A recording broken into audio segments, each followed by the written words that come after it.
The year is 1431, and the forest floor near the Bohemian town of Domajlis is vibrating with a strange, heavy silence that feels louder than the roar of cannons. We are walking through the aftermath of what should have been the apocalypse of the Hussite rebellion, yet the air does not smell of blood or burnt flesh. It smells of pine needles, damp earth, and the sour, lingering copper scent of panic. Sunlight filters through the high canopy and broken shafts, illuminating a scene that defies all military logic. Thousands of expensive Italian breastplates lie discarded in the ferns, tossed aside like heavy husks by men who needed to run faster than their legs would carry them. A golden chalice, meant to celebrate a massive victory, sits overturned on a stump, the wine soaking into the moss like a dark, forgotten offering. There are no bodies here, only the chaotic debris of an empire that shattered itself against a ghost. It is a moment of pure, suspended disbelief, where the physical world seems to have bent under the weight of a legend. Close your eyes now, and let the heavy curtains of your room fade into the tall, dark trunks of the Bohemian borderlands. Breathe in the cool, oxygen-rich air of the deep woods and feel the dampness of the morning mist on your skin. Listen closely, past the wind rustling the beech leaves, and you might hear the fading echo of a heavy wooden wagon wheel turning in the mud, or the low, rhythmic thump of a drum that isn't there.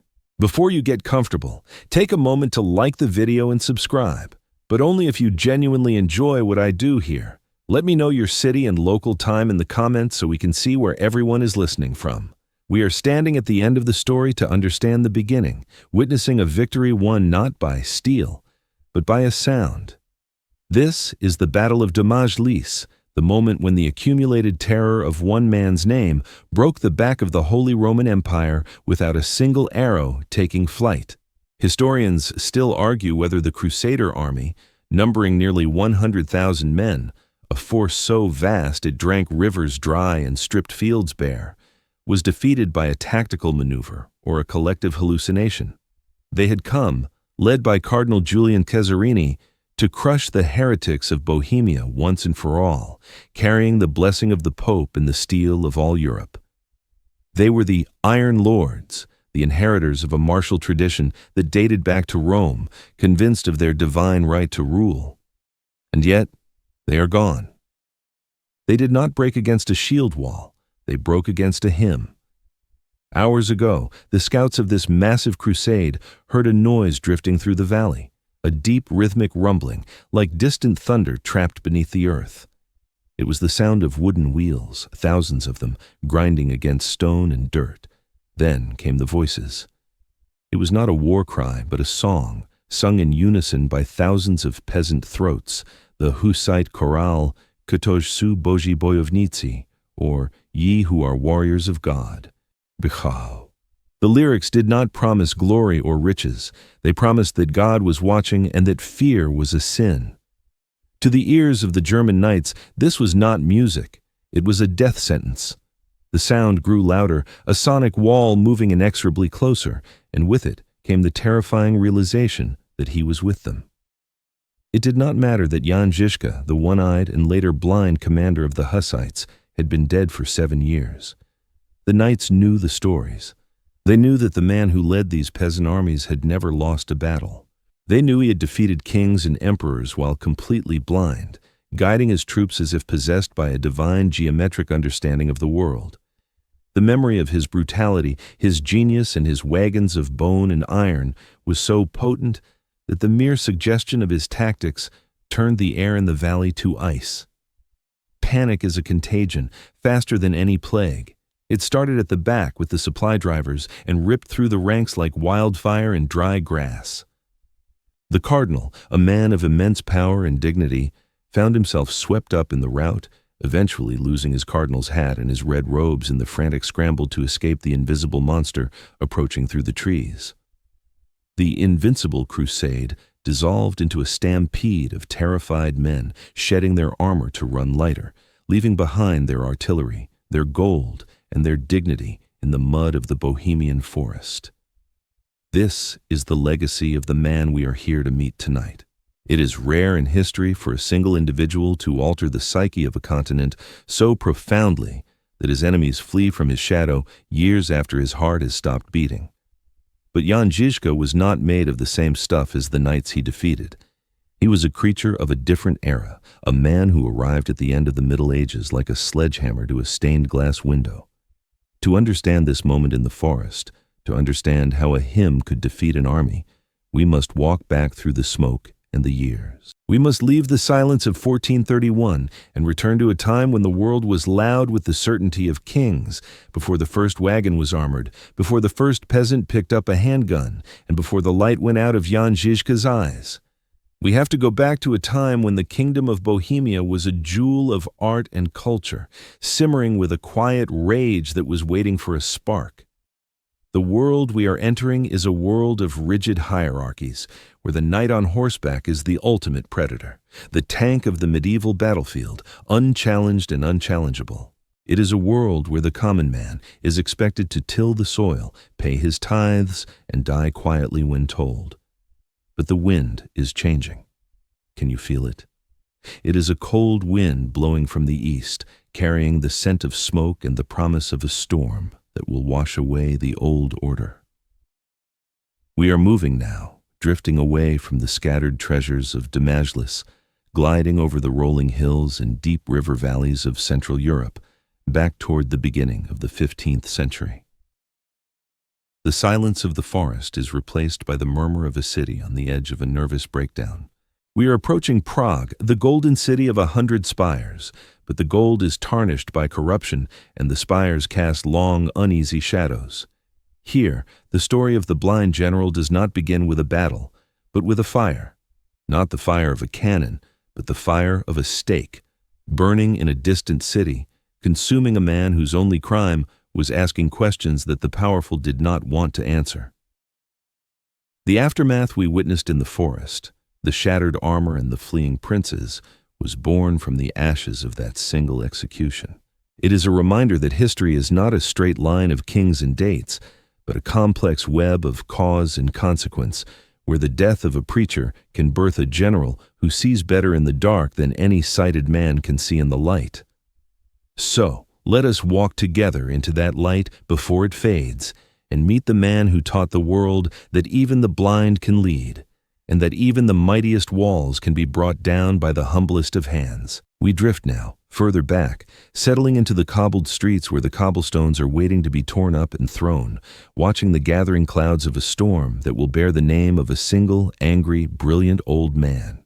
The fire that consumed Jan Hus in the city of Constance did not stay in the stone square where the stake was driven. It traveled like a spirit across the rivers and mountains of Europe, settling deep in the chest of every Bohemian who had ever dared to ask a question. It is the summer of 1415, and the air in Central Europe feels tight, stretched to the breaking point by a betrayal that was supposed to bring peace. Jan Hus, a humble scholar and preacher who spoke against the corruption of the church, against the selling of indulgences and the hoarding of wealth, had traveled to the Council of Constance under a promise of safe conduct from the emperor himself. He went to talk, to debate, to reason with the men who held the keys to heaven and earth. But in the eyes of the council, a promise made to a heretic is no promise at all. They bound him in chains, piled straw around his feet, and lit the match. As the flames rose, legend tells us that Hus, whose name literally translates to goose in Czech, offered a final defiant prophecy from the smoke. You can cook this goose today, but in 100 years, a swan will arise that you will not be able to roast. While the swan would eventually come in the form of Martin Luther, the immediate reaction was not a reformation, but a revolution. When the news of his execution reached Prague, the city did not weep. It snarled. The betrayal was absolute. The king of Bohemia, Wenceslaus IV, was weak and vacillating, a man drowning in wine and indecision, while his half-brother, Sigismund of Hungary, watched from the shadows with hungry eyes. Sigismund, known to history as the Red Fox for his flaming hair and his cunning, predatory nature, was the man who had promised Hus safety and then let him burn. To the Bohemian people, Sigismund was not a king. He was a murderer, the embodiment of a foreign, arrogant power that viewed their customs as quaint errors to be corrected by fire. The Kingdom of Bohemia, usually a land of golden fields, silver mines, and bustling trade, transformed overnight into a fortress of the mind. In the beer halls and marketplaces of Prague, the talk was no longer of harvest prices or guild politics, but of the chalice. The Hussites demanded that the communion wine be shared with the common people, not reserved only for the priests, a radical assertion that everyone was equal in the eyes of God. It was a theological debate, yes, but in the 15th century, theology was politics. To demand the cup was to demand a voice. To demand a voice was treason. For 4 simmering years, the tension built like steam in a capped vessel. The streets of Prague became a dangerous chessboard where insults were exchanged like blows. The Catholic loyalists, backed by the wealthy German patricians who controlled the city's commerce, sneered at the Hussite rabble. The Hussites, wearing the chalice emblem on their cloaks, stared back with the grim patience of men who know they have nothing left to lose. They were waiting for a signal, a moment that would turn their grief into action. That moment arrived on a hot Sunday in July 1419, in an event that would become grimly characteristic of Bohemian politics, the first defenestration of Prague. A procession of radical Hussites, led by a fiery priest named Jan Zalivsky, marched to the new town hall to demand the release of prisoners. The town councilors, secure in their stone tower, looked down and mocked the crowd. Someone, perhaps a foolish guard, perhaps a councilor feeling too safe behind the high window, threw a stone at the priest holding the monstrance. The stone struck the vessel, and the spell of order broke. The crowd roared, surging forward not as a mob but as a tide.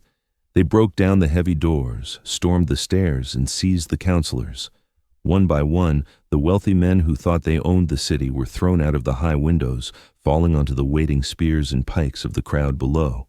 It was brutal, it was shocking, and it was irreversible. The bridge back to the old world had been burned.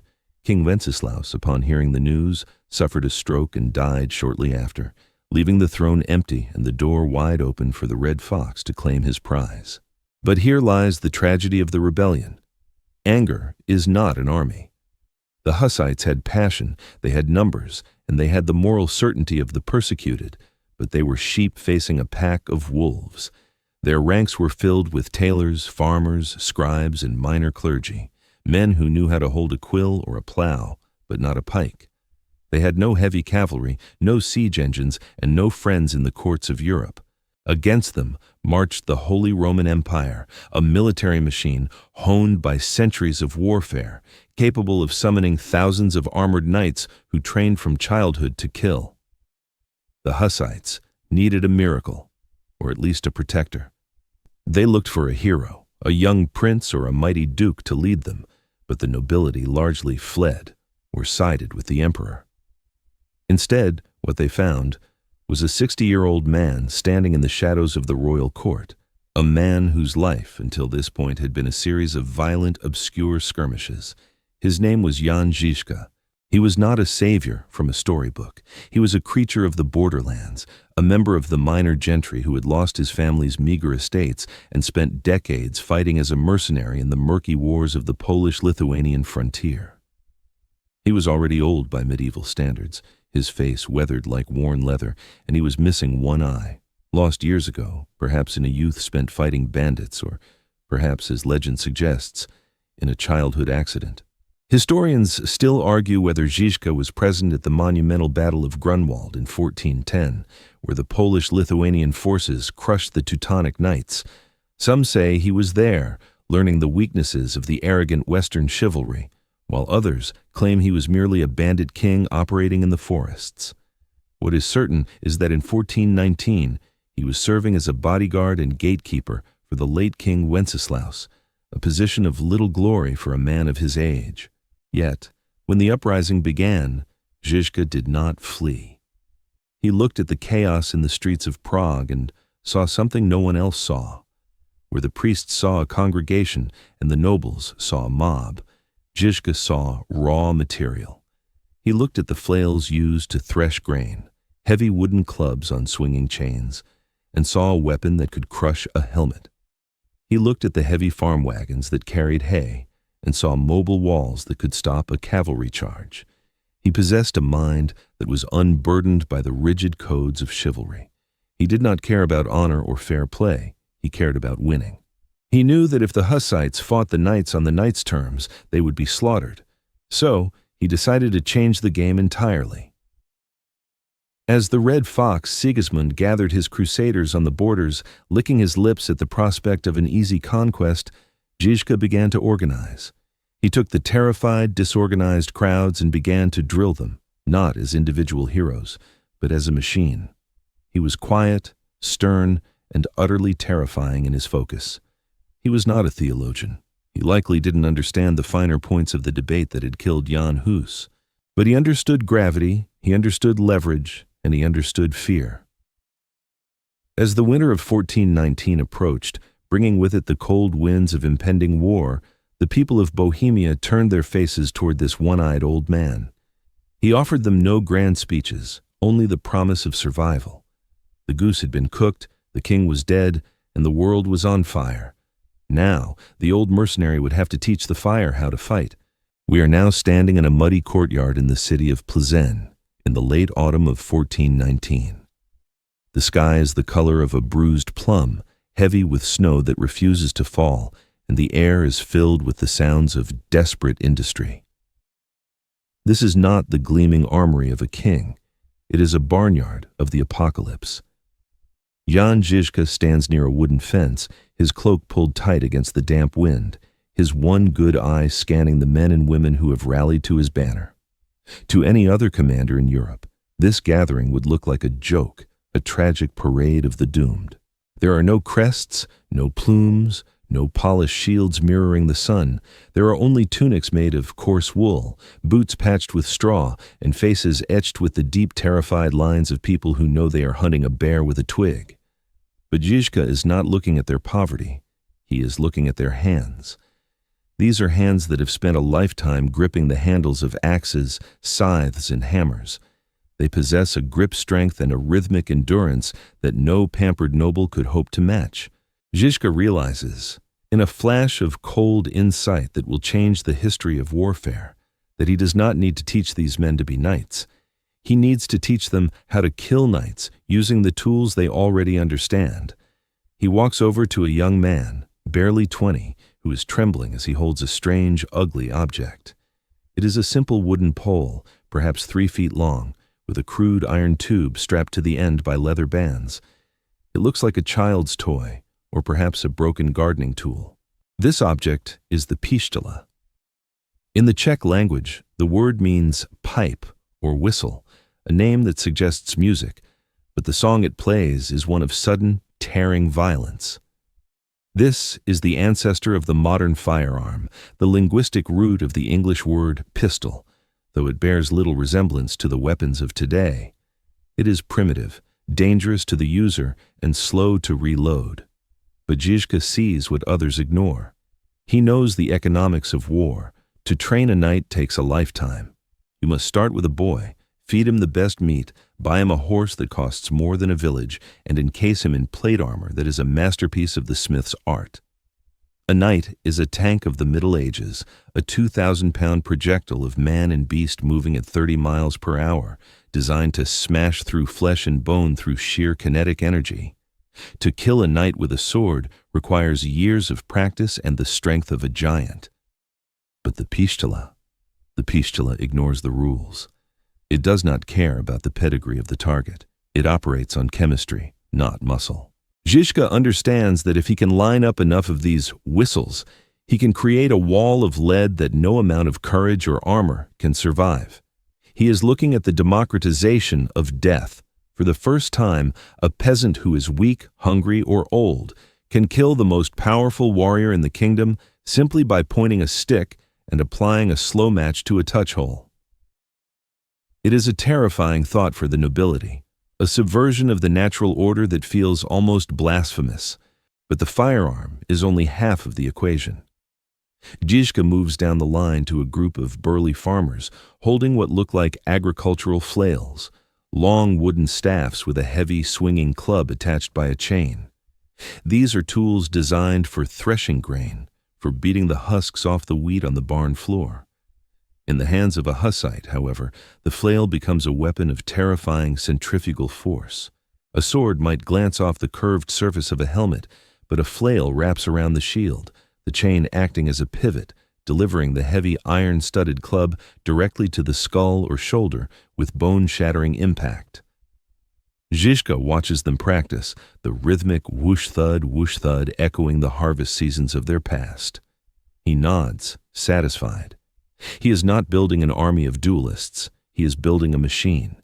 He begins to drill them, not in the heroic charges of the romances, but in the dull, repetitive motions of a factory. Load, ram, prime, fire, swing, recover. He strips warfare of its glamour, reducing it to a series of mechanical interactions. He tells them that they are no longer individuals, they are cogs. If they stand alone, they die. If they stand together, linked like the fibers of a rope, they are unbreakable. This period of preparation is critical, for the Red Fox is closing in. The Catholic royalists are gathering their strength, calling in favors, sharpening their lances. They view Zizka's motley crew with a mixture of amusement and disgust, calling them the hoe-men or the flail swingers. They cannot conceive that the rules of the game have changed. They still believe that war is decided by the shock of the heavy cavalry charge, the lance or lance tip that acts as the spearhead of God's will. They do not see the black powder staining the fingers of the Bohemian peasants. Historians still argue whether Zizka had already envisioned the full system of the wagon fort at this early stage, or if it was an improvisation born of desperation on the road. But looking at the way he organized his supply trains in Plzeň, inspecting the wheels and the axles with the obsessive detail of a master carpenter, it seems he already knew that mobility would be his lifeline. He ordered the wagons to be reinforced, the sides built up with thick oak planks. He wasn't just carrying supplies, he was carrying his castle with him. He knew that out on the open plains of Bohemia, his infantry would be sitting ducks for the royal cavalry. He needed a way to bring the walls of the city into the middle of the field. The atmosphere in the Hussite camp is one of quiet, grim fanaticism. They are not professional soldiers drinking and gambling away their pay. They are warriors of God, singing hymns as they sharpen their iron. There is a solemnity here, a heavy, quiet dread mixed with hope. The women are there too, not just as camp followers, but as integral parts of the logistical machine, and soon the combat itself. They are paving the mud, cooking the communal stews, and learning to wield the shorter pikes. Zizka moves among them, a ghostly figure in the twilight, his single eye missing nothing. He listens to the tone of their voices, the cadence of their prayers. He knows that morale is a resource as vital as gunpowder. He speaks to them in their own dialect, not the high Latin of the church or the German of the court. He tells them that the iron they hold is the judgment of heaven. He tells them that the knights are men of flesh, and flesh bleeds. As the snow begins to fall in earnest, covering the mud of Plzeň in a thin white sheet, Zizka gives the order to move. The royalists are encircling the city. The noose is tightening, and staying put means starvation. They must break out. They must reach the safety of the new Hussite stronghold being built in the south, a city named after the biblical mountain Tabor. To get there, they have to cross the open country, exposed and vulnerable. The old man mounts his horse, his face set in a mask of grim determination. He leads his column of farm wagons, women, children, and armed peasants out of the city gates and into the cold, hostile landscape. They look fragile, a small, dark ribbon winding through the white hills. But hidden within those wagons, and within the minds of the men walking beside them, is a surprise that the chivalry of Europe is not ready for. The Iron Lords are coming for them, galloping hard, expecting a slaughter. What they will find instead is the ugly mathematics of a new age, waiting for them in the mud of a place called Sudomyes. The march from Plzeň is a race against the setting sun and the rising sound of thunder that follows them, not from the sky, but from the earth itself. It is March 25th, 1420, a day that hangs suspended between the harshness of winter and the weeping mud of early spring. The Hussite column is small, a fragile snake of 12 wagons and perhaps 400 souls, many of them women and children, winding through the damp, mist-choked landscape of southern Bohemia. Behind them, the horizon is dark with the silhouettes of the Iron Lords, the royalist cavalry who have been hunting them for days. These are the elite knights of Strakonice and Pisek, men who have ridden down peasants for sport their entire lives, now numbering nearly 2,000 spears. To them, this is not a battle, it is a fox hunt. They can smell the fear of the quarry, and they ride with the relaxed confidence of butchers approaching a pen. But Jan Žižka is not running blindly. He's looking for a place where the world narrows. He finds it near the village of Sudomiez. Here, the landscape dissolves into a wet, tangled puzzle of fish ponds, those man-made lakes that dot the Bohemian countryside like mirrors for the gray sky. Žižka halts the column on a narrow dam, a strip of earth barely wide enough for a wagon, sandwiched between two large bodies of water. To his left is a full pond, deep and cold. To his right is the empty bed of a drained pond, the Škaredie, or ugly pond. It looks solid enough, a flat expanse of brown earth. But Žižka, with his mercenary's eye for treacherous ground, knows better. It is a deception. The drained pond is a basin of thick alluvial clay, a soft, sucking trap hidden under a crust of drying mud. This is where the chase ends. Žižka orders the wagons to stop, not in a defensive circle, for he does not have enough of them yet, but in a line across the dam, blocking the path like a gate slammed shut. He effectively turns the open field into a hallway, forcing the enemy to approach him head-on, stripping away their ability to flank or surround him. It is a lesson in the ugly mathematics of terrain. 2,000 men are useless if only 3 can fight at a time. The sun begins to dip below the tree line, casting long, bruised shadows across the water as the royalist vanguard arrives. They rein in their massive war horses, snorting steam into the twilight, their armor clanking with the heavy, expensive sound of Milanese steel. They see the pathetic barricade of farm carts and the ragtag group of peasants standing behind it, and they laugh. It is the laughter of men who believe in their own invincibility, a sound that has echoed across European battlefields for centuries. They do not wait for the main army. They do not scout the ground. They simply lower their visors, level their lances, and charge. The first wave thunders down the dam, a wall of steel and muscle, expecting to smash through the wagons like kindling. But the dam is too narrow. They crowd each other, knees knocking against knees, losing the momentum that is their only real weapon. As they slam into the Hussite shields, the whistles bark, flashes of fire and smoke that spook the horses and punch jagged holes in the front rank. Confusion ripples backward. The knights in the rear, eager for glory and blind to the chaos ahead, try to bypass the jam by riding onto the dry bed of the Škaredie pond. It is a fatal error.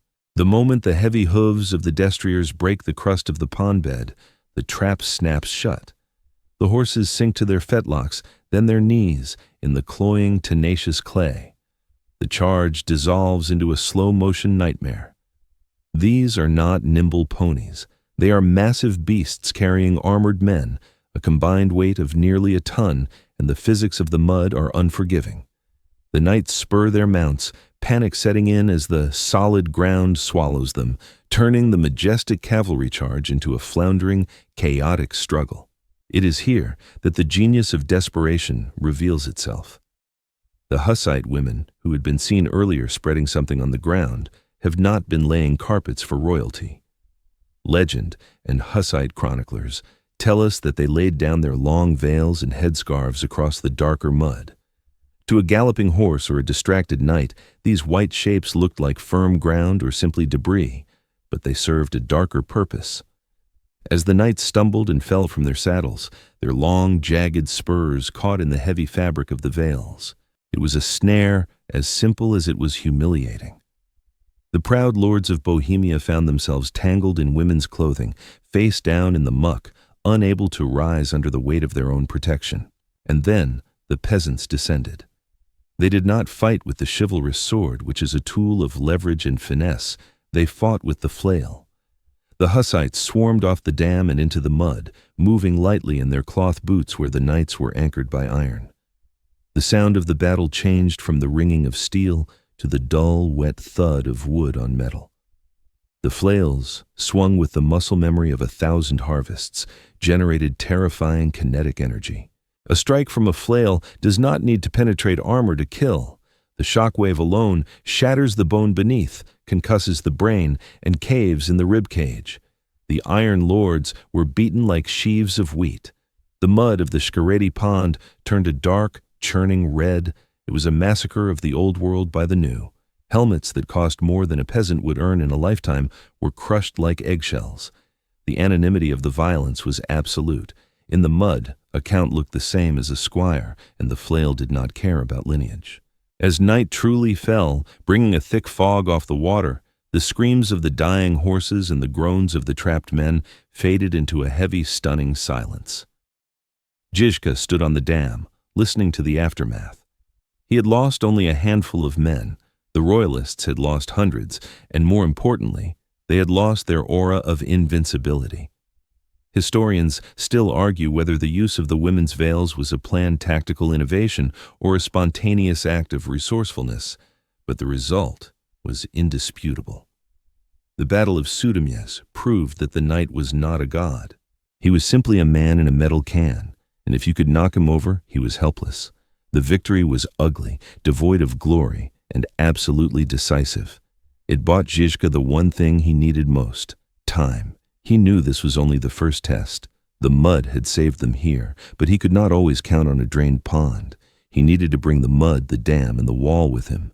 He needed a fortress that could move.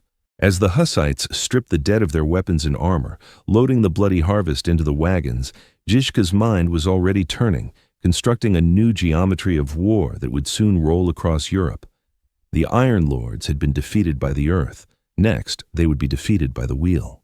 As the spring of 1420 warmed the blood-soaked mud of Bohemia, Jan Zizka turned his attention from the battlefield to the workshop.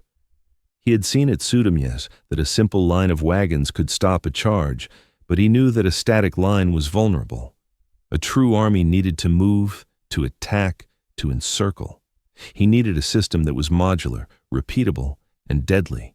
He gathered the wheelwrights, the blacksmiths, and the carpenters of his growing army, men who were used to building barns and plows, and set them to work on a vision that would become the defining image of the Hussite wars, the Wagenburg, or Wagon Fort. These were not the rickety carts of his first retreat. They were the panzers of the 15th century. Zizka militarized the standard Bohemian farm wagon with a level of detail that bordered on obsession. The sides were built up with thick oak planks reinforced with iron bands, effectively creating a mobile shield wall. On the left side of each wagon, he attached a heavy wooden board that could be lowered to cover the wheels, protecting the vulnerable spokes from enemy axes. On the right, a retractable roof could be raised to shield the defenders from rain and arrows, but the true genius lay in the connections. Each wagon was equipped with heavy iron chains and hooks, allowing them to be linked wheel to wheel in minutes. When chained together, they formed a continuous, unbreakable ring, a wooden fortress that could be assembled on any terrain at any time. Zizka did not just build a vehicle, he built a tactical unit. He organized the wagons into assembly lines of death, where each cart was crewed by a specific team of 18 to 20 specialists, a concept that was centuries ahead of its time. At the heart of the crew were the pistola gunners and the crossbowmen, the ranged killers who would thin the enemy ranks from a distance. Flanking them were the flailmen and pikemen, ready to crush anyone who got too close. Supporting them were the shield carriers who protected the reloaders and the drivers who were responsible for the positioning of the wagon. It was a self-contained combat cell, capable of fighting in any direction, but Zizka added one final terrifying innovation: the Hufeis. These were short-barreled, large-caliber cannons mounted on special carts between the wagons. Unlike the heavy siege bombards of the time, which were designed to knock down walls, the Hufeis was designed to knock down people. It fired canister shot, bags filled with stones, iron scraps, and nails. When fired into a tightly packed mass of charging knights, the effect was like a giant shotgun blast, turning the neat formations of chivalry into a gruesome spray of shredded metal and flesh.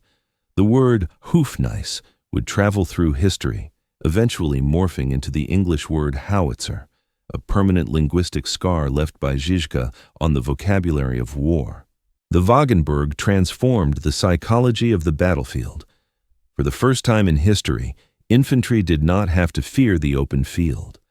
When the enemy was sighted, the order was given, and the wagons would peel off into a pre-drilled formation, usually a circle or a square. The horses were unhitched and taken inside the perimeter, the chains were locked, and the cathedral on wheels was closed. The enemy cavalry used to running down fleeing peasants would suddenly find themselves facing a wooden castle bristling with gun ports. If they charged, they were met with a volley of lead and bolts that shattered their momentum. If they stalled, the hoofnice would tear them apart. And if they tried to get close enough to hack at the wood, the flailmen would lean over the sides and rain blows down on their heads. It was a tactical puzzle that the feudal mind could not solve. The knights were fighting a geometric impossibility, an offensive army that was always on the defensive, a tortoise that bit back with fire. As the summer approached, the test of this new machine loomed on the horizon. The Red Fox, Emperor Sigismund, had not been idle. Enraged by the humiliation of his knights at Sudomyes, he had declared a full crusade against the Hussites. The Pope had blessed the endeavor, granting absolution to anyone who killed a Bohemian heretic. A massive army was gathering, a cosmopolitan force of Hungarians, Germans, Austrians, and mercenaries from as far away as the Netherlands. They marched toward Prague, the heart of the rebellion, intent on drowning the city in blood. The capital was in chaos, divided between moderate and radical factions, but they agreed on one thing. They needed Žižka. The blind general arrived in Prague in May 1420, bringing his seasoned orphans and his strange lumbering wagons. He did not settle in the palaces or the comfortable houses of the city. He looked at the terrain. Prague is a city of hills, and Žižka knew that he could not defend the sprawling walls of the entire city with his small force. He needed a choke point. He turned his face toward a long, narrow ridge to the east of the city, a place called Vítkov Hill. It was a steep, rugged spine of rock that overlooked the vital roads leading into the capital. If Sigismund took the hill, he could starve Prague into submission. If Žižka held it, the city could breathe. The decision to hold Vítkov was a gamble that only Žižka would take. The hill was exposed, narrow, and seemingly impossible to fortify in time. But Žižka saw the ugly mathematics again. The ridge was so narrow that the massive Crusader army would not be able to deploy its numbers. They would be forced to attack in a thin column, stripping them of their greatest advantage. He ordered his men to dig. They threw up earthworks, palisades, and 2 small log forts on the crest of the hill. It wasn't a castle. It was a rough, scarred trench line, manned by a few dozen peasants and women willing to die. As the tens of thousands of Crusaders poured into the valley below, surrounding the city like a rising sea, they looked up at the little wooden pimple on the hill and scoffed. They saw a few dirt walls and a handful of heretics. They did not see the trap. They did not see that the hill was a drinking straw through which Žižka would force them to pass drop by drop. The stage was set for a confrontation between the limitless resources of an empire and the stubborn, precise geometry of a blind man's mind. The Crusaders began to climb, their armor shining in the summer sun, confident that they would simply wash over the ridge and be done with it. Žižka stood behind the palisade, listening to the clanking of thousands of boots on stone, his hand resting on the hilt of his sword, waiting for the exact moment when the numbers would stop mattering and the slaughter would begin. It is the afternoon of July 14th, 1420, and the heat in the Bohemian basin is suffocating. The air shimmers above the vineyards on the slopes of Vítkov Hill, blurring the terrifying reality that waits below. If you were a bird flying over Prague on this day, you would see a city under siege, a stone island in a sea of iron. Spreading out from the city walls is an ocean of tents, banners, and horses, the encampment of the first anti-Hussite crusade. Historians generally estimate the force at tens of thousands, perhaps up to 100,000 men if one counts the camp followers and support staff. It is a city within a city, a moving capital of the Holy Roman Empire brought here to crush a rebellion of peasants. In the center of this martial splendor sits the Emperor Sigismund, the Red Fox, watching the proceedings with the bored expectation of a man waiting for a pest to be exterminated.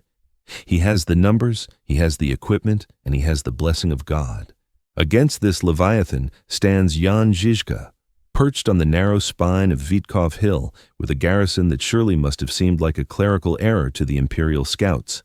26 men, 2 women, and a single girl. While reinforcements would arrive later, the initial defense relied on this handful of souls to stop the tide. The genius of Vitkov was not in the walls, which were made of hastily piled dirt and timber, but in the ground beneath them. The ridge was a geological accident, a steep, craggy finger of rock that narrowed sharply as it approached the Hussite position. To the north, a sheer drop. To the south, steep vineyards unsuitable for heavy cavalry. The only way forward was along the spine, a path barely wide enough for a few knights to ride abreast. Žižka had turned the battlefield into a drinking straw. It did not matter that Sigismund had an ocean of soldiers. He could only pour them into the fight a few drops at a time. The pressure of the ocean was irrelevant if the pipe was narrow enough. As the sun began to beat down on the backs of the Crusaders, the elite knights of Meissen, eager to claim the glory of the first kill, began their ascent. They spurred their horses up the gentle slope, their armor clanking, their lances held high. They expected the peasants to run at the mere sight of them. Instead, they found silence, followed by the sudden ugly resistance of the cornered. When the knights reached the narrowest point of the ridge, the drinking straw effect took hold. The massive formation was squeezed, compressed into a chaotic jumble of horseflesh and steel. The knights in the front could not maneuver. The knights in the back could not fight. They were stuck. And then the Hussites struck. From behind their crude palisade, they thrust their pikes and flails into the stalled mass. The fighting was not the elegant duel of chivalry. It was a brawl in a tunnel. Žižka himself, now over 60 and half blind, stood in the breach, swinging his weapon with the desperate energy of a man protecting his home. It is said that at one point he was knocked to the ground, the hooves of a war horse looming over him, only to be dragged back to safety by his faithful soldiers. The 2 women and the girl fought alongside the men, hurling stones and insults, their presence a shocking affront to the knights' sense of order. To be stopped by peasants was bad. To be held back by women was a humiliation that burned hotter than the sun. For hours, the Iron Lords threw themselves against the bottleneck. They pushed, they shoved, they roared, but they could not break the cork in the bottle. The pile of dead and wounded horses began to act as a secondary wall, further clogging the path. The Crusaders were trapped in a nightmare of their own making, unable to advance and unable to retreat without trampling their own comrades. The tension on the hill was electric, a physical weight pressing down on the defenders. They were exhausted, bleeding, and running out of breath. The sheer weight of the Crusader army was beginning to tell, pushing the Hussites back inch by bloody inch. It seemed that the laws of physics would finally assert themselves, and the ocean would crush the pipe. But then, the sound of salvation rang out across the valley. It was not a trumpet, but a bell. In the city of Prague, the citizens had been watching the battle on the hill with their hearts in their throats. They knew that if Vitkov fell, the city would starve. As the defenders began to waver, a priest in Prague rang the alarm. The great gates of the city swung open, and a new army poured out. This was not a formation of soldiers, it was a mob. Butchers, bakers, students, and apprentices, armed with whatever they could grab, clubs, knives, axes, sprinted across the fields toward the southern slope of the hill. They did not march, they swarmed. They charged up the steep vineyard terraces, screaming hymns, striking the flank of the Crusader column like a sudden violent thunderstorm. The effect was psychological devastation. The knights, already frustrated and claustrophobic on the narrow ridge, suddenly felt the ground shaking beneath them. They looked down to see thousands of screaming heretics rushing up the slope to cut off their retreat. Panic, the old enemy of discipline, took hold. It started as a ripple and became a wave. The knights in the rear, terrified of being surrounded by the mob, turned their horses around. The knights in the front, seeing their support vanish, broke. The retreat turned into a rout. Men in heavy armor tried to turn their horses on the narrow path and fell, tumbling down the steep cliffs to their deaths. Others abandoned their mounts and tried to run, sliding and crashing through the vineyards. The invincible army dissolved into a chaotic scramble for safety, chased by the jeers of the city and the relentless flails of the Hussites. From his vantage point, Emperor Sigismund watched in horror as his grand crusade evaporated before his eyes. He saw his elite knights, the pride of Europe, running from a mob of peasants and a blind old man.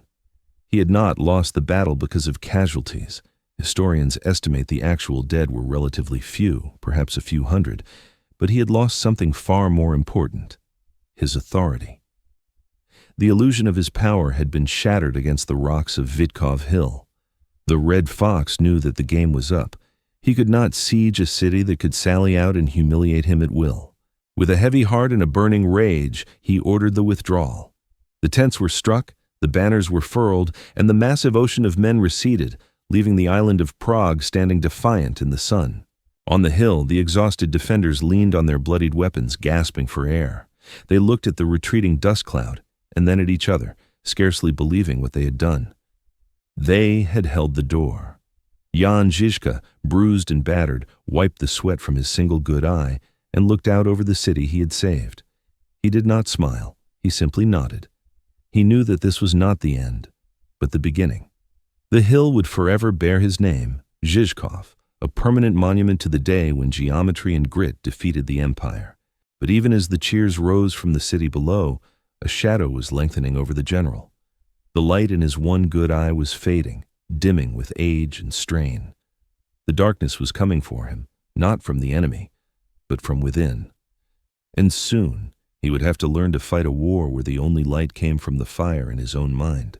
The story moves now to the summer of 1421, to the stone walls of Rabi Castle, a fortress that rises like a limestone tooth from the green hills of southwestern Bohemia. It is a place of minor strategic importance, a footnote in the grand sweep of the war, yet it is here that the history of military command will be irrevocably altered by a single, jagged piece of wood.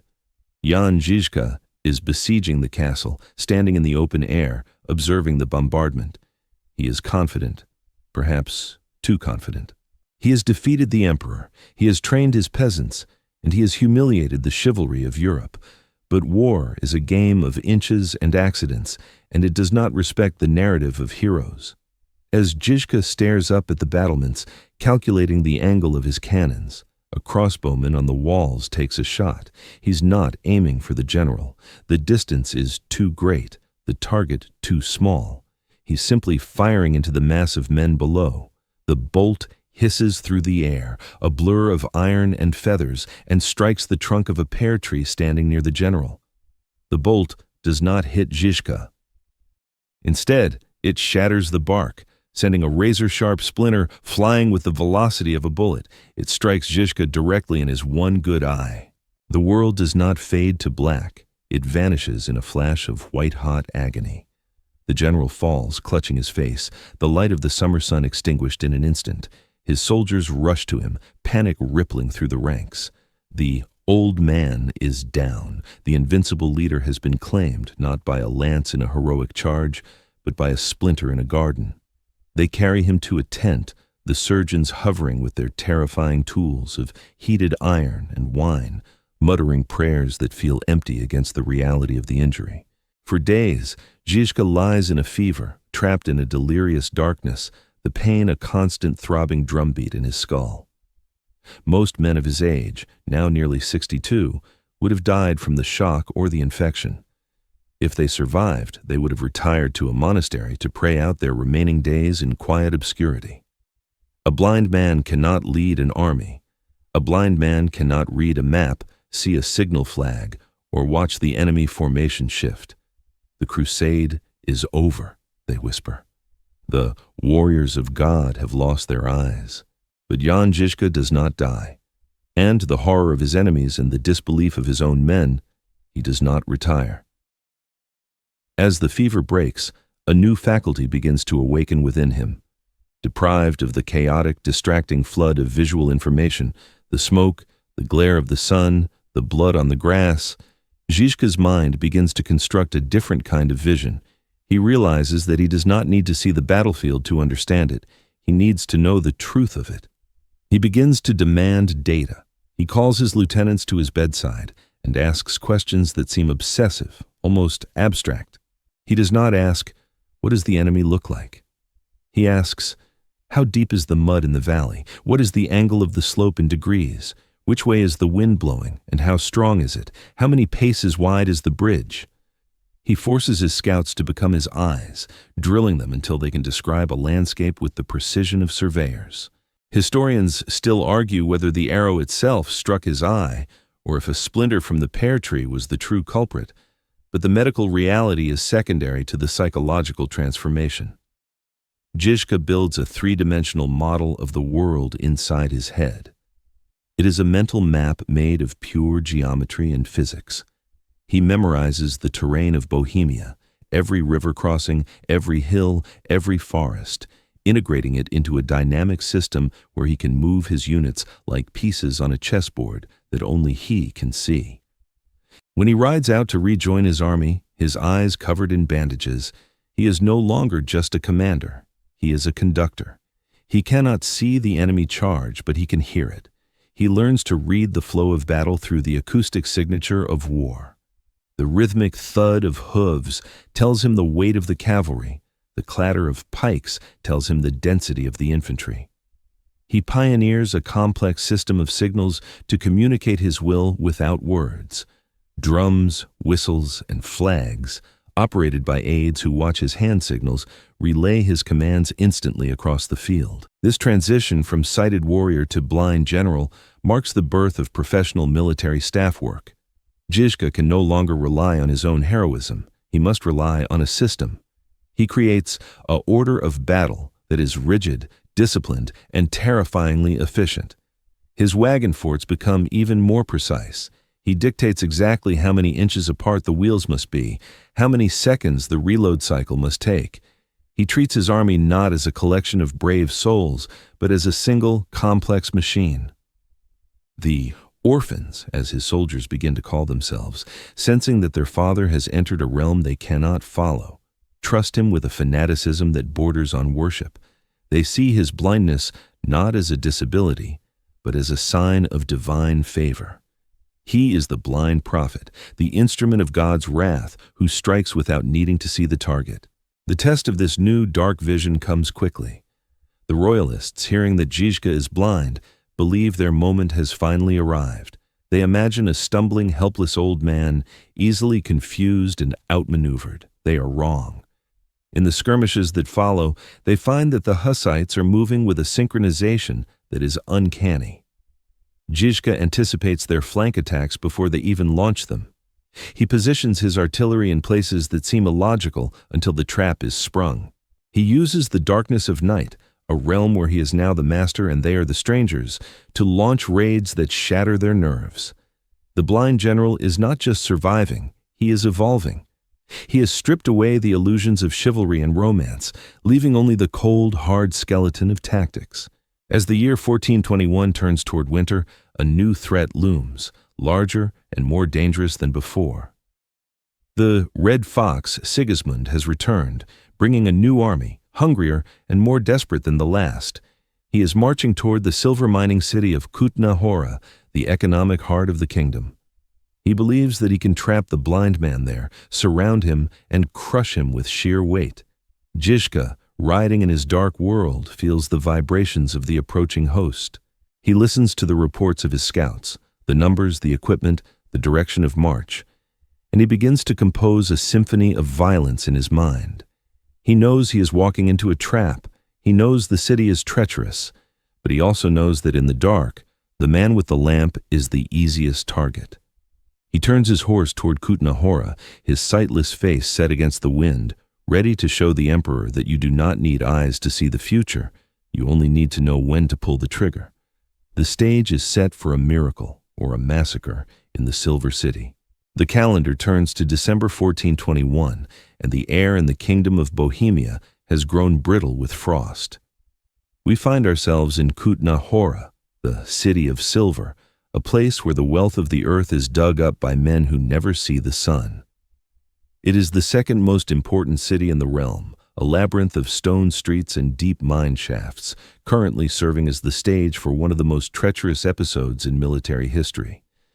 Jan Žižka has arrived here seeking a stronghold, hoping to turn the city's massive walls into a shield against the returning Emperor Sigismund.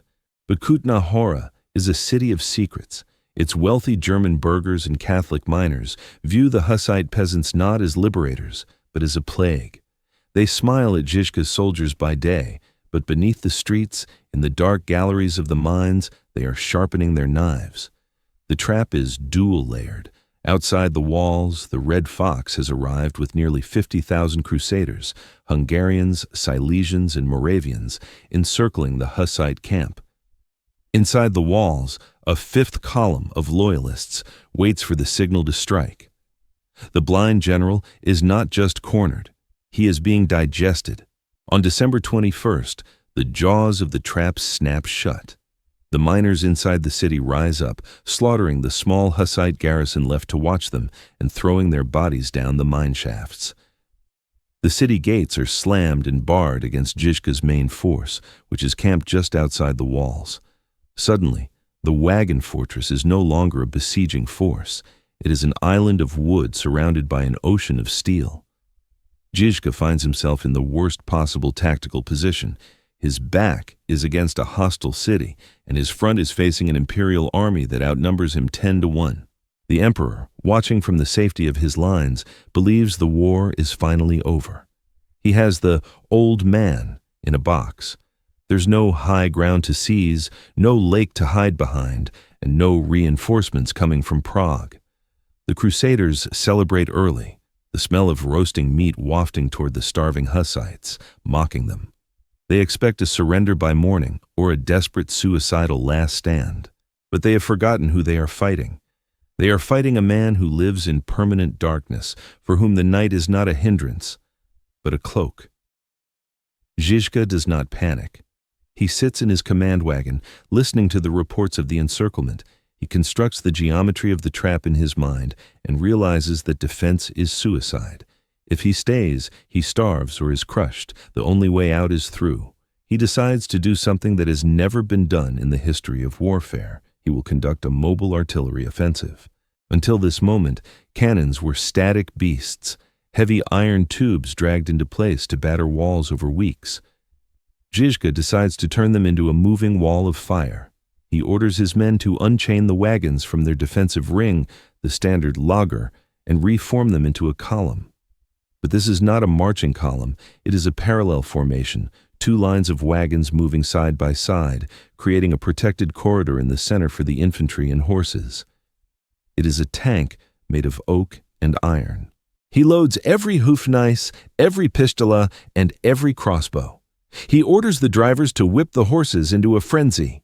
He is not going to sneak out, he is going to blast his way out. He chooses the weakest point in the imperial line, a section held by the Hungarian cavalry, and waits for the clock of the universe to strike 0. At midnight, when the moon is obscured by clouds and the crusaders are drowsy with wine and cold, Žižka gives the signal.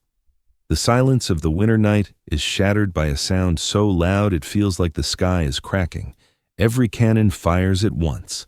The assembly line of death erupts in a synchronized volley of canister shot and stone balls.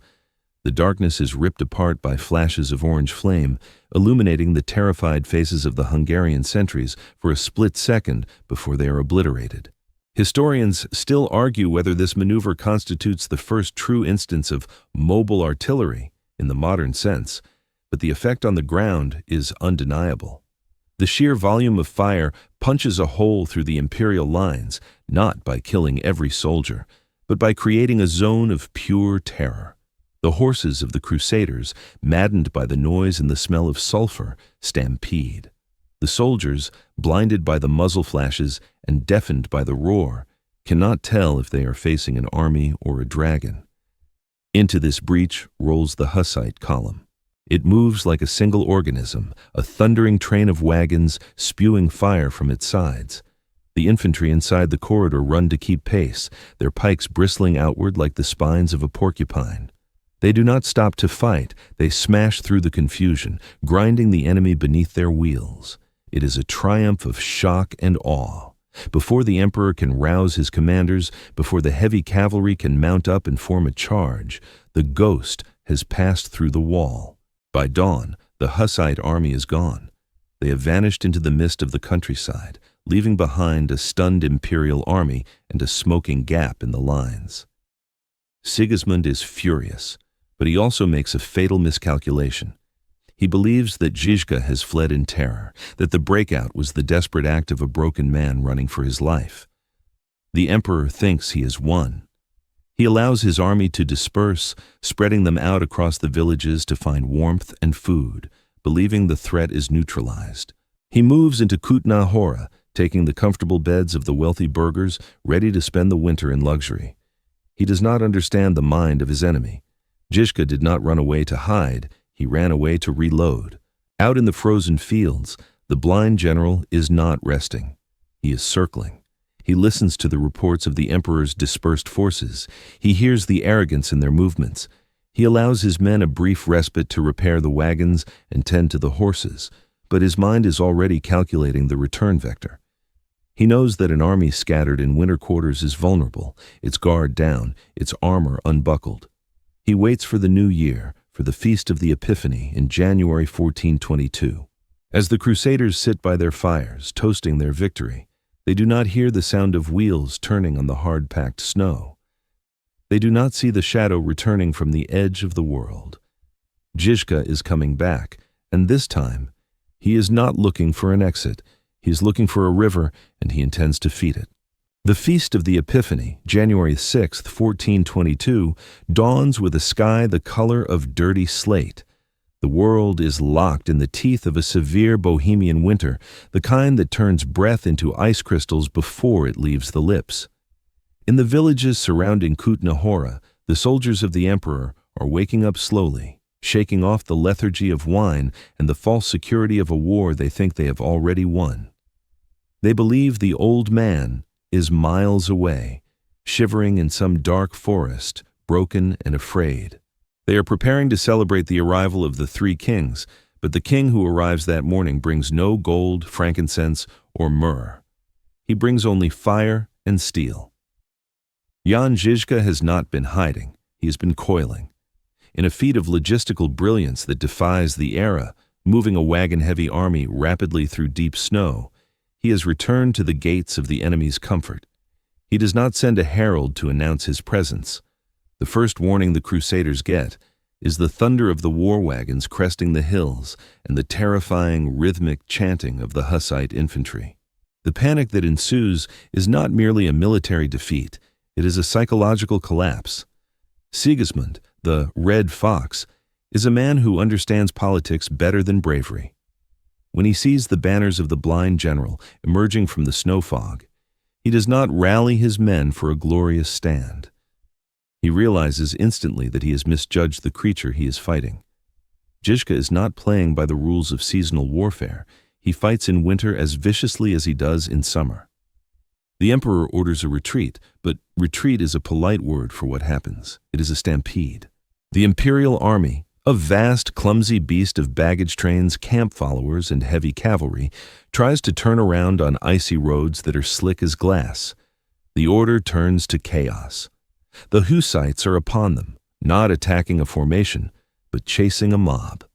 At the village of Nebavidi, the rear guard is crushed, trampled into the red-stained snow by the relentless advance of the wagons. For days, the chase continues.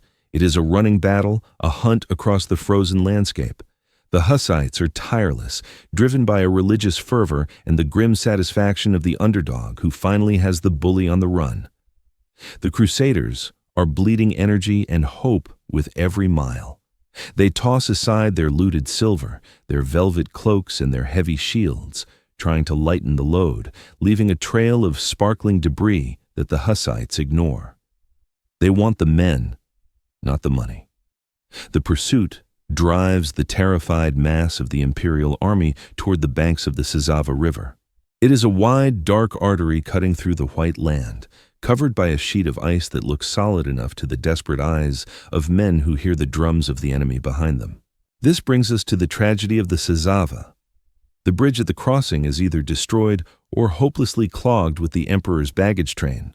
Legend varies, and historians still argue whether the drowning that followed was a result of a collapsed wooden bridge or a desperate, commanded attempt to cross the ice sheet itself. What is certain is that thousands of panic-stricken knights, the Iron Lords of Hungary and Austria, found themselves staring at the frozen river with the Hussites closing in on their heels. Driven by the primal urge to put water between themselves and the ghost, they spurred their horses onto the ice. At first, the river held. The ice groaned under the weight of the first few riders, but these were not pedestrians. These were armored men on armored horses, concentrating immense pressure on small points of contact, the iron-shod hooves of the destriers. As the mass of the army pushed out onto the river, crowding together in their haste, the physics of the situation became fatal. A sickening crack, louder than a cannon shot, echoed off the valley walls. Then another.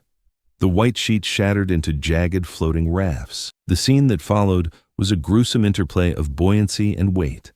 A knight in full plate armor is an anchor in human shape. Once he enters the water, he does not swim, he sinks. The river, freezing and black, swallowed them whole. Men screamed as the cold water rushed into their helmets, their heavy protection becoming their tomb. Horses thrashed, kicking out with desperate strength, shattering the bones of the men floating next to them. The Sazava became a churning soup of ice, freezing water, and drowning nobility. From the banks, the Hussites watched, perhaps firing a few bolts, but mostly witnessing the judgment of God.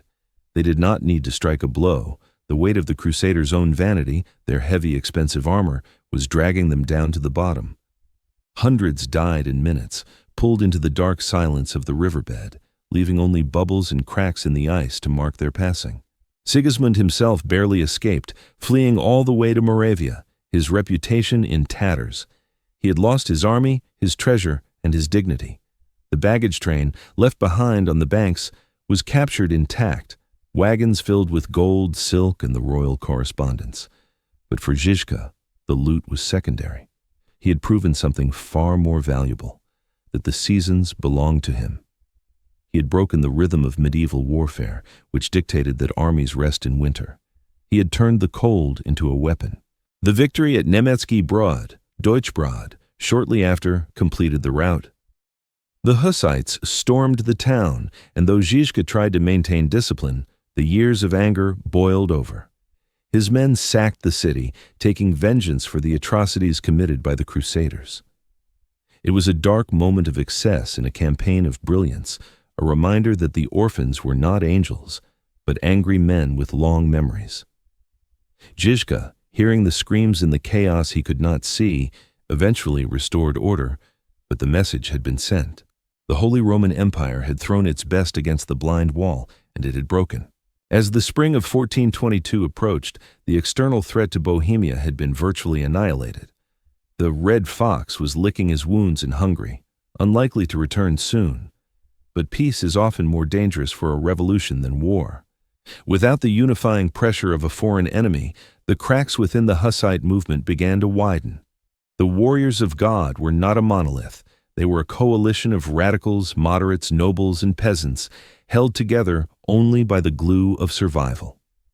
Now that they had survived, they began to look at each other with suspicion. The old man was about to face a new kind of enemy, one that wore the same chalice on its chest and sang the same hymns. The blind general, who had mastered the art of killing knights and emperors, would now have to turn his ugly mathematics on his own brothers. The stone was about to be rolled away from the tomb of unity, revealing the rot inside. The tragedy of revolution is that it rarely knows when to stop eating its own children. By the summer of 1424, the kingdom of Bohemia was no longer fighting for its survival against a foreign emperor. It was tearing out its own throat. The external threat of the Crusades had receded, leaving behind a silence that was quickly filled with the poisonous whispers of politics. The Hussite movement had fractured into two distinct hostile camps. On one side stood the Prague coalition, the moderate nobility and the wealthy burghers of the capital. They were men of compromise, eager to make peace with the church, secure their titles, and return to the comfortable business of trade and taxation. They viewed the radical field armies, the Taborites and the Orbites, not as saviors, but as a dangerous anarchic rabble that had outlived its usefulness. On the other side stood Jan Žižka. To the moderates, he was an obstacle to peace, a stubborn, unyielding relic who refused to bow to the old order. To his soldiers, he was the only thing standing between them and a return to serfdom. The tensions snapped, and the warriors of God turned their flails against one another. It was a civil war within a holy war, a fratricidal nightmare where men who had stood shoulder to shoulder at Vitkov Hill now looked at each other across the sights of a crossbow. The campaign of 1424 was a masterclass in maneuver warfare, played out across the rolling hills of the Bohemian heartland. The Prague coalition had gathered a massive army, led by nobles who had once fought under Žižka's command. They knew his tactics, they knew his wagons, they knew his mind. Or so they thought. They chased him through the spring and early summer, confident that they could corner the blind old man and force him into submission. Žižka, now nearing 65, moved with the agility of a wolf, dodging, feinting, and wearing them down. He knew that he could not fight a war of attrition against the wealth of Prague. He needed a decisive blow, a shock so violent it would shatter the coalition's will to fight. He chose his killing ground carefully, leading his pursuers to a valley near the fortress of Malashov. On June 7, 1424, Žižka arrived at the valley first. He did not form the traditional defensive circle or lager in the valley floor. Instead, he occupied the high ground, positioning his forces on a steep wooded slope overlooking the road. It was a position that seemed precarious, backing his men against a cliff edge, but it was calculated to perfection. When the Prague army arrived, confident in their superior numbers and their knowledge of Hussite warfare, they saw Žižka's center apparently exposed on the hill. They believed he was finally trapped. They began to deploy their heavy cavalry and infantry for an uphill charge, expecting the usual exchange of gunfire, followed by a grind against the wagon walls. But Žižka had prepared a surprise that relied on the most primitive force in the universe: gravity. He had ordered his baggage wagons, the carts usually used to carry tents, grain, and fodder, to be hauled to the very center of his line, at the crest of the slope. He had them filled with heavy stones, not for building walls, but for ballast. As the Prague army began its slow, grueling ascent up the hill, struggling for footing on the steep ground, Žižka waited. He listened to the labored breathing of the enemy horses and the clatter of their armor. He waited until they were committed to the slope, until their momentum was entirely focused on the climb. Then he gave the signal. It was not a command to fire, it was a command to let go. The Hussite defenders kicked the chocks away from the wheels of the stone-laden wagons. Gravity took hold. The heavy carts began to roll, slowly at first, then gathering terrifying speed as they careened down the steep hillside. They bounced and smashed through the brush, becoming unguided missiles of oak and iron. The sound must have been apocalyptic, a deep grinding roar that shook the earth. To the soldiers of the Prague coalition climbing the hill, it looked as if the mountain itself was falling on them. The wagons plowed into the center of the enemy formation with devastating kinetic energy. They smashed through lines of pikemen, crushed horses, and shattered the cohesion of the advance. It was not just the physical impact, it was the chaos. The neat rows of the coalition army dissolved into a panicked scramble to avoid the tumbling juggernauts. Dust rose in choking clouds, obscuring vision and adding to the confusion. In that moment of disarray, while the enemy was still reeling from the bombardment of carts, Žižka unleashed his second wave. But this was not a wave of wagons, it was a wave of lead.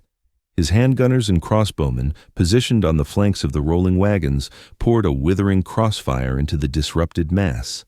And then the order came for the charge. The orphans, screaming their battle hymns, surged down the hill in the wake of the wagons. They hit the Prague army while it was still paralyzed by the shock. The battle was effectively over before it had truly begun. The coalition forces, terrified by the noise, the dust, and the ghost wagons, broke and ran. The retreat turned into a slaughter. The pursuit continued for miles, leaving the road to Malashov littered with the bodies of men who had once been Zhizka's allies. The victory at Malashov was absolute. It shattered the power of the Prague coalition and left Zhizka as the undisputed master of Bohemia. He marched on Prague, the capital that had tried to kill him, and laid siege to it. For a few tense days, it seemed that the blind general would burn the Golden City to the ground. The history of Central Europe held its breath. But then, a strange thing happened. A delegation came out from the city, led by the young preacher Chan Rokikana. They did not come to fight. They came to beg. They appealed to Zhizka's patriotism, to his faith, and to his memory of the shared struggle, and the old man, the destroyer, listened. In a moment of grace that is as vital to his legend as his battles, he relented. He did not sack the city. He accepted their submission and united the Hussite factions once more under his command. Malashov was his tactical masterpiece, a demonstration that his mind was sharper than any sword. He had turned the landscape into a weapon and used the weight of the earth to crush his enemies. But as he rode away from Prague, reunited with his people and undefeated in war, he was riding toward a foe he could not outmaneuver. He was an old man, worn down by decades of campaigning, his body a map of scars. The summer dust of 1424 was settling, but a different kind of darkness was gathering in the air, a microscopic enemy that cared nothing for wagons, tactics, or hymns. The ghost of Bohemia had defeated every army sent against him, but he was about to face the only conqueror that remains undefeated.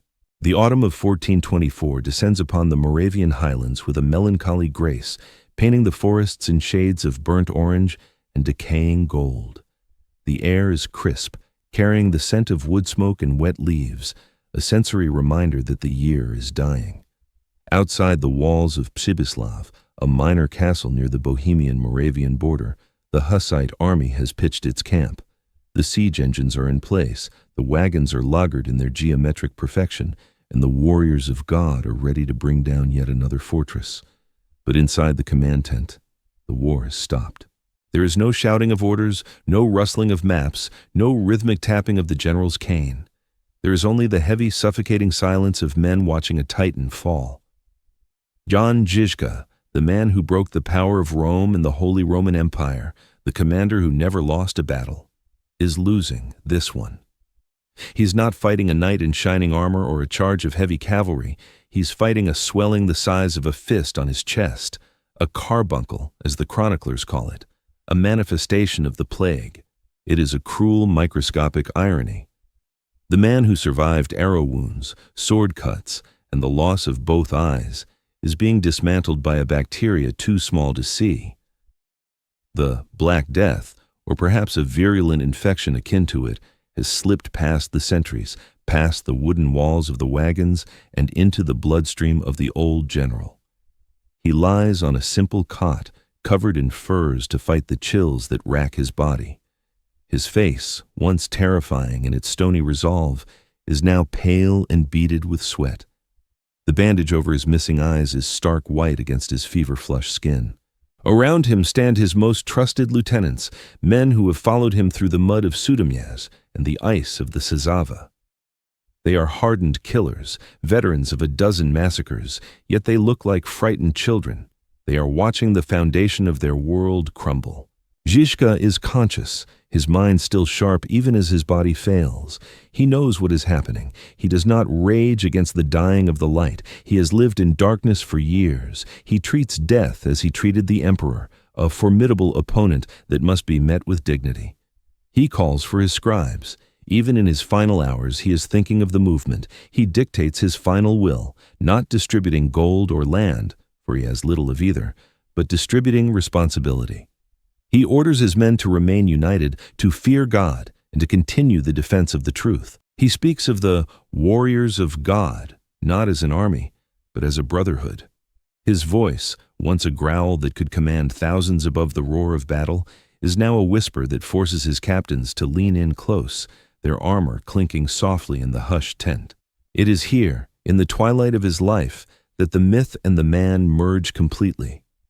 Legend tells us though historians still argue the veracity of the claim that Žižka issued one final terrifying command.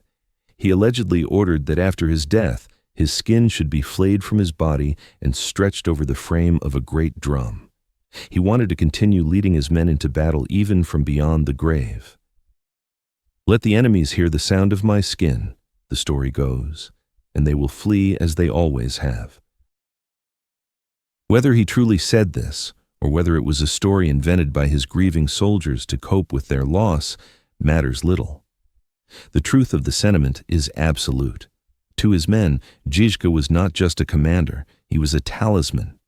The idea that he would simply cease to exist was unacceptable. He had to become a sound, a rhythm, a ghost that could still strike fear into the hearts of the Crusaders. On October 11th, 1424, the end comes. The breathing stops. The hand that held the sword of the revolution falls still. The blind eyes see whatever eternity waits for a man who spent his life in war. The news travels through the camp not as a shout, but as a tremor. Men who had laughed at cannon fire break down and weep openly in the mud. The women who had defended the wagons with flails tear their clothes in grief. The father is dead. The invincibility that had shielded them for 5 years has evaporated. They are alone in a hostile world, surrounded by kings and popes who want them dead. In the days that follow, a profound transformation takes place within the army. They do not disband. They do not flee. Instead, they forge their grief into a new identity. They hold a meeting, not to elect a new general for who could replace him, but to rename themselves. They decide that they can no longer be called simply Hussites or Taborites. They are something else now. They are the Sirachi, the orphans. It is a name of heartbreaking vulnerability and terrifying promise. An orphan has no parents to tell them no. An orphan has nothing left to lose. By taking this name, they are telling the world that they have been cut loose from the natural order. They are the children of the dead giant, and they will mourn him by burning the world that took him. The death of Žižka does not end the war, it intensifies it. The orphans carry his legacy with a fanaticism that borders on madness. They do not need his physical presence because they have internalized his doctrine. They know the drills, they know the wagon formations, they know the ugly mathematics. Prokop the Great, a shaved priest with the mind of a general, steps up to lead the coalition, but he does not try to be Žižka. He leads in the shadow of the dead man. The wagon forts continue to roll, the hymns continue to rise, and the enemies of Bohemia continue to die. As they march away from Přibyslav, leaving the temporary grave of their commander behind, his body would later be moved to Čáslav. The orphans look different. There is a grimness to them, a cold, jagged edge that wasn't there before. They are no longer fighting just for a chalice or a book. They are fighting for the memory of the old man. They have become a cult of the wagon, a brotherhood of the flail. The drum, whether made of human skin or just calfskin, begins to beat. Thump, thump, thump.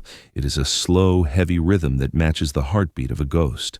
The sound drifts across the borders of the kingdom, into the courts of Germany and Hungary, carrying a message that makes kings shiver in their ermine robes. The blind man is dead, but he is still coming. The fear of Žižka has detached itself from his biological life. It has become an atmospheric condition. The orphans ravage through Saxony, Thuringia, and Hungary on beautiful raids, extracting tribute and spreading terror. They are the living aftershocks of Žižka's earthquake. But the ultimate test of his legacy, the moment where the ghost must win the war on its own, is still to come. We are moving toward the end now, toward the forest where we began, where the memory of a dead man will prove stronger than an army of the living. The circle is closing, the drum is beating louder, and the final crusade is gathering its courage to face the empty space where Jan Žižka used to stand. We return now to where we began, to the deep resonant silence of the Bohemian forest near Domažlice. It is August 14th, 1431. The circle of time has closed, bringing us back to the moment when the impossible happened. The Fifth Crusade, The final and most massive attempt by the Holy Roman Empire to crush the Hussite heresy has arrived. Cardinal Julian Cesarini, the papal legate, stands on a hill surrounded by the flower of European chivalry. He has 100,000 men. Historians still argue the exact numbers, but it was undoubtedly a force capable of conquering a kingdom. They are confident, well-fed, and blessed by the Church. They believe the orphans are weak, divided, and leaderless. They believe the ghost of the blind general has finally faded into the mist. But as they march toward the town, the wind shifts. It begins as a vibration in the soles of their boots.